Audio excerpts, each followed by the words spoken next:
Guys welcome back to my channel.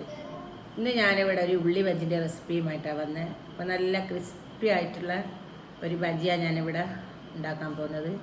അപ്പോൾ എൻ്റെ video കാണുന്ന എല്ലാവരും വീഡിയോ സബ്സ്ക്രൈബ് ചെയ്യുക, ലൈക്ക് ചെയ്യുക, ഷെയർ ചെയ്യുക. അപ്പോൾ ഞാൻ ഉള്ളി ബജിൻ്റെ വീഡിയോയിലേക്ക് പോവാം. ബജി ഉണ്ടാക്കാൻ വേണ്ടിയിട്ട് ഞാൻ 3 ഉള്ളി കട്ട് ചെയ്തിട്ട് ഇവിടെ വെച്ചിട്ടുണ്ട്. അപ്പോൾ ഇതൊന്ന് നല്ലോണം സെപ്പറേറ്റ് ആയിട്ട് കൈ കൊണ്ട് തന്നെ നല്ലോണം ഞെരടി കൊടുക്കാം. നല്ലോണം അമർത്തി നേരം ഉള്ളി വേറെ വേറെ ആയിട്ട് വരും. ഇതേപോലെ ചെയ്തെടുക്കാം. എല്ലാം ഒന്ന് വേറെ വേറെ ആയിട്ട്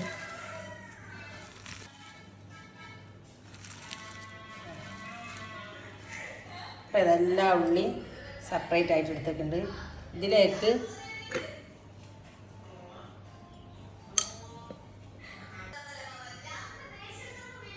ഒരു സ്പൂണ് മുളക് പൊടി ഇട്ട് കൊടുക്കാം.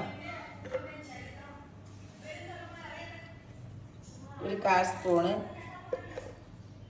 ഗരം മസാലപ്പൊടി,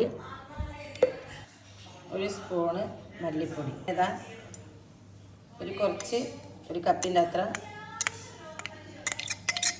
മല്ലി ചെറുതായിട്ട് കട്ട് ചെയ്ത്, അതേപോലെ തന്നെ ഒരു സ്പൂണ് കരിവേപ്പില. പിന്നെ നല്ലോണം കൈകൊണ്ട് നല്ലോണം പ്രസ് ചെയ്തിട്ടൊന്ന് അമർത്തി ഒന്ന് ഞെരടാം. ഈ ഉള്ളിയിൽ നിന്നുള്ള വെള്ളം വരുന്നവരെ നല്ലോണം ഇതുപോലെ കൈയടിച്ച് നല്ലോണം ഒന്ന് ഞെരടി കൊടുക്കാം.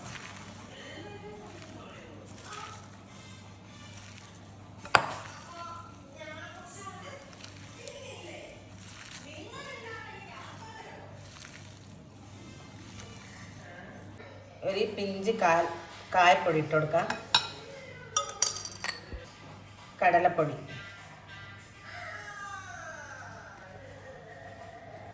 2 സ്പൂണിൻ്റെ അത്ര അരിപ്പൊടി. ഈ പൊടികളെല്ലാം വെച്ച് നല്ലോണം പ്രസ് ചെയ്യാം. തീരെ വെള്ളം ഒഴിക്കാണ്ട് ഈ ഉള്ളിലുള്ള വെള്ളം തന്നെ മതി, വേറൊരു വെള്ളം ഒഴിക്കാണ്ട് നമുക്ക് നല്ലോണം നമ്മളത് നേരടി എടുക്കാം.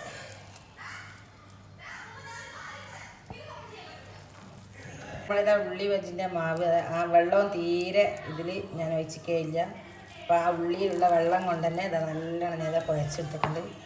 ഇതുപോലെ കുഴച്ചെടുക്കാം. അപ്പോൾ ഇതാ എണ്ണ ചൂടായി വരുന്നുണ്ട്. ഇതിലേക്ക് വേസ്റ്റായിട്ട് ഇങ്ങനെ ഇട്ട് കൊടുക്കാം. ഇതുപോലെ ഇട്ടിട്ട് പൊരിച്ചെടുക്കാം.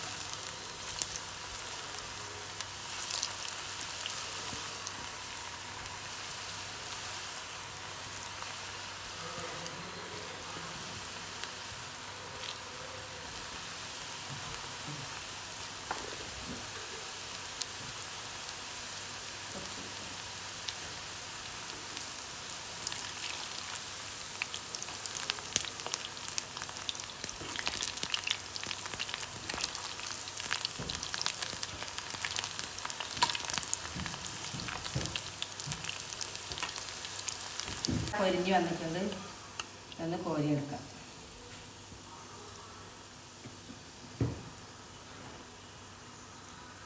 ഇതേപോലെ തന്നെ ബാക്കിയും കൂടി ചെയ്തെടുക്കാം.